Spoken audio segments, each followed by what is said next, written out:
Hi friends, welcome to my channel high flame by Raghavi. ఇవాళ నేను చేసిన రెసిపీ ఆగాకరకాయలు. ముందుగా ఒక కళాయి పెట్టుకొని 2 టేబుల్ స్పూన్ ఆయిల్ వేసి ఆగాకరకాయలు మగ్గించుకోవాలి. ఇప్పుడు ఒక జార్ తీసుకొని 100 గ్రామ్స్ నువ్వులు, 2 ఎండుమిరపకాయలు వేసుకొని మెత్తని పేస్ట్ చేసుకోవాలి. ఇప్పుడు వేరే కళాయి తీసుకొని పోపు వేసి ఆ పేస్ట్ వేసి సగం మగ్గినంత కలుపుతూ ఉండాలి.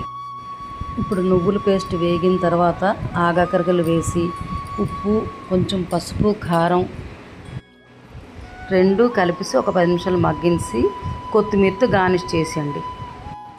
మన రెసిపీ రెడీ.